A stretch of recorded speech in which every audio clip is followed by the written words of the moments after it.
Shalom, selamat pagi anak-anak Mi semua. Kita lanjut materi kita hari ini yaitu tentang pengolahan data.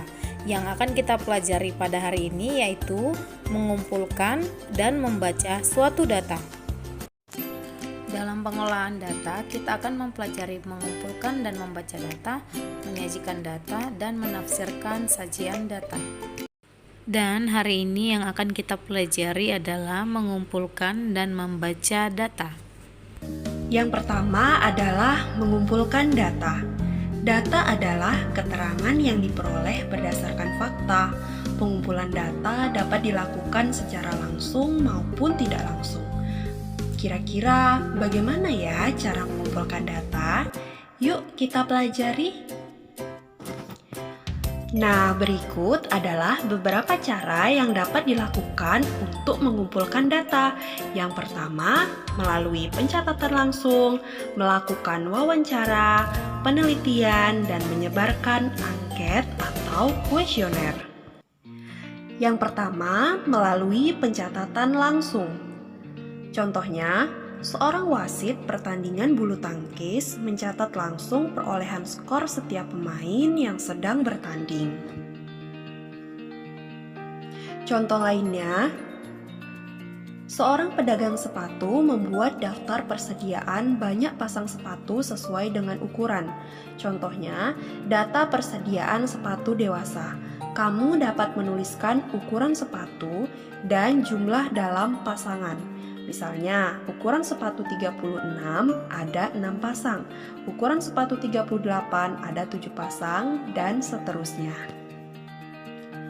Contoh selanjutnya, kegiatan mencatat berat badan teman sekelas dengan menimbang langsung menggunakan timbangan. Cara yang lainnya yaitu melakukan wawancara. Wawancara adalah tanya jawab dengan seseorang untuk dimintai keterangan akan suatu hal. Misalnya, Ananda ingin mengetahui ukuran sepatu seluruh teman sekelas. Nah, Ananda dapat menanyakan kepada teman satu persatu. Data yang telah diperoleh dapat ditulis dalam tabel seperti berikut ini. Data ukuran sepatu siswa kelas 5. Ananda dapat menuliskan nama teman dan ukuran sepatunya. Misalnya, Lala ukuran sepatunya adalah 33, dan seterusnya.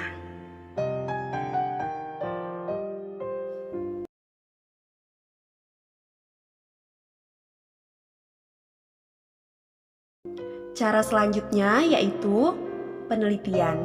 Misalnya, kamu ingin mengetahui jumlah kendaraan yang melintas di Jalan Sudirman dari pukul 8 sampai dengan pukul 9. Kamu dapat menuliskan jenis kendaraan, banyak kendaraan yang melintas dengan menggunakan tanda turus, dan banyak dalam angka.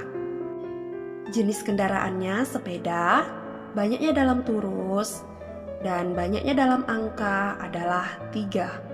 Selanjutnya, jenis kendaraan sepeda motor kita tuliskan dalam turus, kemudian banyak dalam angka adalah 4.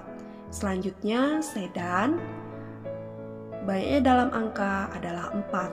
Selanjutnya, minibus atau bus, banyaknya dalam angka adalah 2. Jenis kendaraan, truk, kita tuliskan dalam turus dan kita tuliskan dalam angka. Cara selanjutnya yaitu menyebarkan angket atau kuesioner. Salah satu cara mengumpulkan data secara tidak langsung yaitu menyebarkan angket atau kuesioner. Berikut adalah contoh kuesioner untuk mengetahui data olahraga kegemaran siswa kelas 5. Nah, Ananda memberikan kuesioner ini kepada teman, kemudian teman tersebut mengisi nama dan memilih salah satu olahraga kegemaran dengan memberikan tanda checklist pada daftar olahraga yang digemari.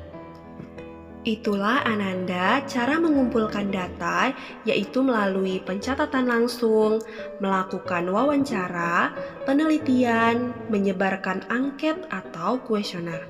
Paham ya? Selanjutnya kita akan mempelajari cara membaca data. Data yang telah dikumpulkan dapat disajikan dalam bentuk daftar, tabel, atau diagram. Data yang telah disajikan dapat lebih mudah dibaca dan dipahami. Membaca data berarti menyebutkan informasi yang ada pada sajian data. Kira-kira bagaimana ya cara membaca data? Yuk kita pelajari. Membaca data dapat kita lakukan pada data dalam bentuk daftar, dalam bentuk tabel, data dalam bentuk diagram gambar, data dalam bentuk diagram batang, data dalam bentuk diagram garis, dan data dalam bentuk diagram lingkaran. Yang pertama yaitu membaca data dalam bentuk daftar. Berikut ini adalah hasil kuesioner olahraga kegemaran siswa kelas 5. Terdapat olahraga sepak bola, futsal, basket, voli, renang, dan bulu tangkis. Berdasarkan ini, kamu dapat menyebutkan informasi data olahraga kegemaran siswa kelas 5, yaitu sebanyak 7 siswa gemar sepak bola, sebanyak 8 siswa gemar futsal, sebanyak 5 siswa gemar basket, sebanyak 3 siswa gemar voli, sebanyak 5 siswa gemar renang, dan sebanyak 4 siswa gemar bulu tangkis.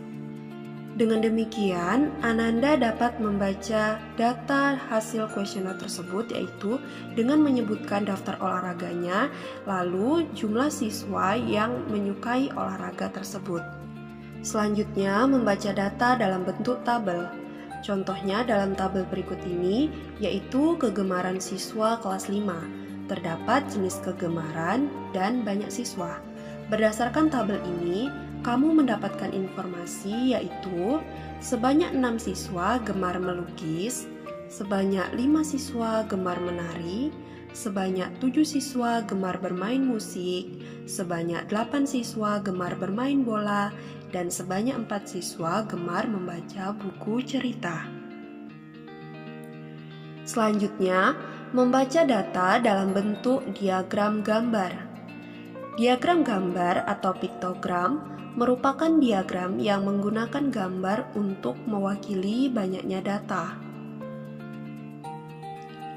Satu gambar dapat mewakili satu atau beberapa data. Contohnya, jumlah rumah di beberapa kompleks perumahan. Perhatikan pada tabel berikut ini terdapat data nama kompleks perumahan dan banyaknya rumah. Keterangan, satu gambar rumah mewakili 10 rumah. Misalnya pada perumahan Mawar terdapat 4 gambar rumah. Artinya, di perumahan Mawar terdapat 40 rumah. 10, 20, 30, 40. Begitu juga di perumahan Bougainville terdapat 5 gambar rumah. Artinya, di perumahan Bougainville terdapat 50 rumah. Selanjutnya, di perumahan Cempaka terdapat 7 gambar rumah. Di perumahan Cempaka terdapat 70 rumah. 10, 20, 30, 40, 50, 60, 70.